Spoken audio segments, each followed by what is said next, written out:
Welcome to Module 18. We're going to talk about guest screening, how to get the best guests every time in your property to protect your business and yourself. Here's that disclosure. I'm not a licensed attorney, accountant, financial advisor. I'm just me, same old Lauren as all the other slides, just learning along with you, sharing my insights that I've experienced while running some short-term rental properties. Okay. We're talking about guest screenings, and we're opening it with a hard hitter, local stays. Local stays are rough for the most part. There are, I'm sure, some really fantastic people that for fantastic reasons need to stay somewhere for a short amount of time that are just from the town over.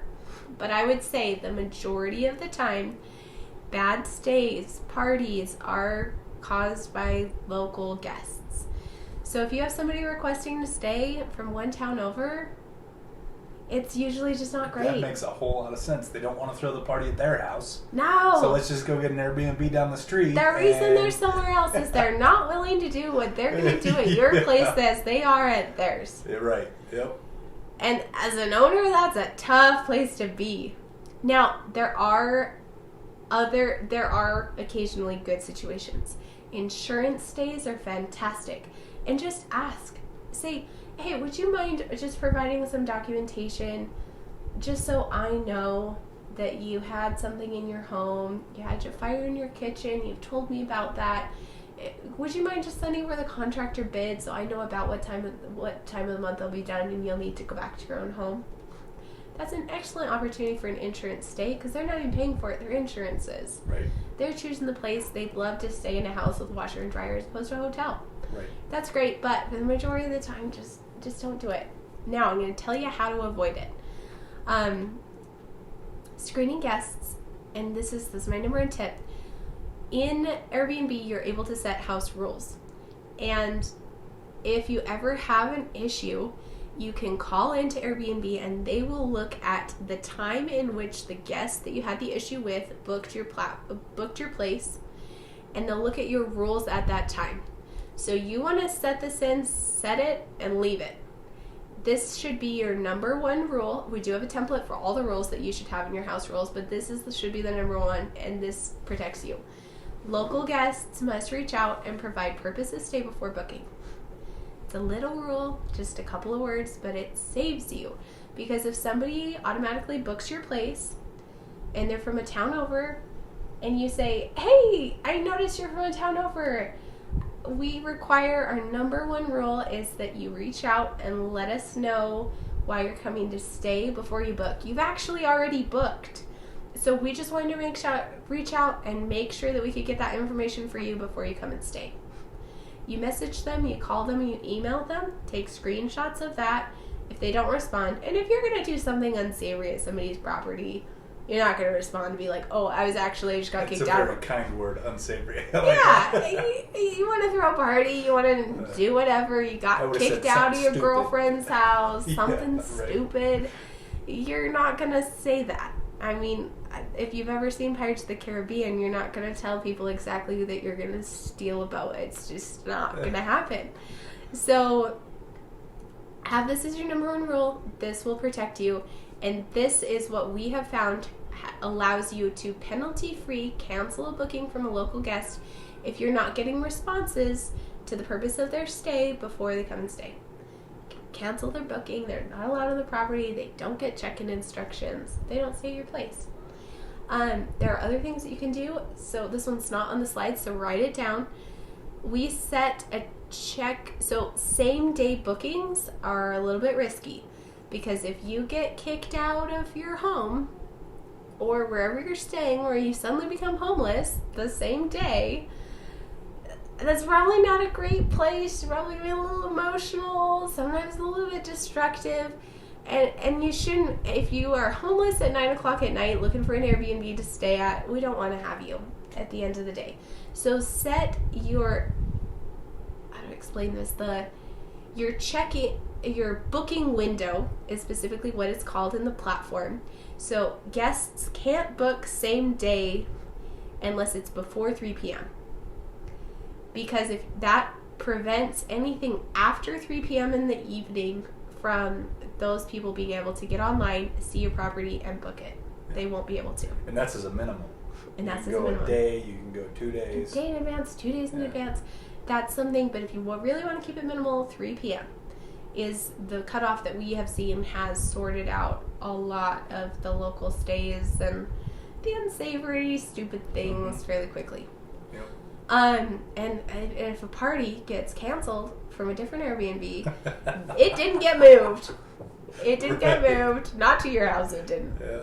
Screening guests, that's what you can do for local stays. Okay, so this is the Smart B&B software. And again, I've talked about this a lot, but I love the software. It allows us to do what we do. And you guys are going to benefit hugely from it as well. We are not sponsored with them. We do have a discount link for you guys. We're paid a small commission if you choose to use that link. It's on our website. So when a guest requests to stay through Airbnb, if you have Smart B&B linked to it, it gives you insights about them. So this is insights about Sally. We'll make fun of Sally this time. They'll tell you if they're verified. Verified means that they have added their ID or social security number to their Airbnb profile. We do not host guests unless they have that. The reason being is if you have a serial account creator, we all know that guy who has had like 15 free trials of Netflix, which is fine. I'm going to be honest, I've done a little bit of email laundering myself. But I like that. This prevents somebody from staying somewhere, getting a poor review because they're an unsavory guest, and then just doing it over and over and over again. Because if they're verified, they could maximum do it twice. Once with their social security card, once with their ID. And if they add both, because they're trying to be helpful, they can only do it once. So just for the world of all hosts, ask people to verify, do it for yourself, do it for everybody else. This shows that I already have that. Very low chance of booking. So Smart B&B is actually able to track the user, very technical, and see how many hosts they have reached out to versus how many properties they've actually booked through Airbnb. Looks to books. If that's a very high percentage, they see a ton of properties, they don't book very many, that's a low percentage, I guess, then this will show up very low chance of booking. So it's very low, very low, medium, or high. No ratings. This means this person has not stayed anywhere before, they haven't gotten a review or a rating, or they could have stayed somewhere once before and the host just chose not to review them. If they had reviews, they would show here. That's what it looks like. So when you're evaluating guests, these are the things you want to look at. Are they local? Are they from the town over? Sometimes you get people who have recently moved. So let's say their profile says New York, but they say, hey, we're coming from next town over for a weekend getaway. Check that, check the messages. You'll be able to see where that is. Number of past reviews, we saw that. We'll go into that in detail. Verified, have they added their ID? Rating of past reviews. So are they at 5 stars? Are they at 3 stars? Are they asking weird questions? Are they negotiating already? Now, negotiation is fairly common within the platform, so that's not an immediate turnoff, but it is a factor. And are they not responding? That's something you gotta look at. Weird questions. Examples of weird questions. Will we be bothered at all when we are at your property? Do you live there or check on it? Do you live there or check on it? Yes, we do check on it. My answer to that would be like the property is monitored. There's also security on there for your safety and security of the guests that we do monitor the property. I'll be available if needed, but you will have the place to yourself. If they're weird about that, if they're very specific about the number of pots and pans that you have or anything like that, it's just a little bit of a red flag. Again, all the factors on the screen will determine, and you'll learn more in your market what works. Verified right there, so if you've added your ID, low chance of booking, high chance of booking, that's how many people they've reached out to. Kind of your deal seekers, which is okay if they choose your place and they want to be respectful there, great. This is an example, I blanked out the names, but of that average rating for people that do have ratings. So this person has 12 public reviews. A high chance of booking and verified. This is your dream guest. Sally was very nice, easy to communicate with, she's tidy, and it pulls all these reviews and just makes it so easy one shot screenshot for you to be able to analyze people, gives it Saves you so much time, honestly. And then the public reviews, number of reviews. Airbnb is still a fairly new platform. 12 is a lot of reviews. This person travels a lot. If they have one review, that's fine. If they don't have any reviews, they're new to the platform. If you have to ask them to verify their ID, then do.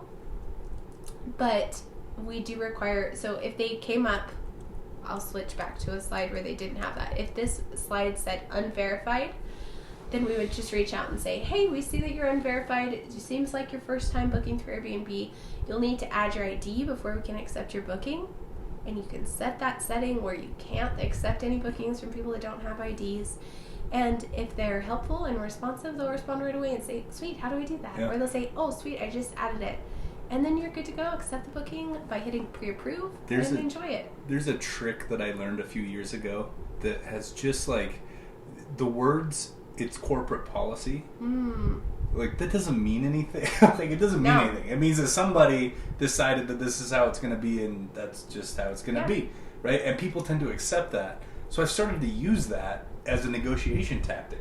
Yeah. Like, if somebody came to me and said, you know, if I said, hey, we're going to need you to verify, and, well, can't you just accept this one? I'm sorry, it's corporate policy. Yeah. Well, I'm the CEO, but it, you know, so I can technically make the decision, but that's such a good, as the provider of services or products, that's such a good out, because people just accept it as like, oh, well, I guess if it's corporate policy, then, you know. So that, do it. That's, I mean, the way to fight someone saying, hey, well, can't you just let it slide just this once? Sorry, it's corporate policy. And part of the beauty of that and having a platform in place is that you direct your questions to the Airbnb 1-800 number. You don't have to you shouldn't get on the phone with them and say, okay, click this button, add your ID. Like, there's support for you for that.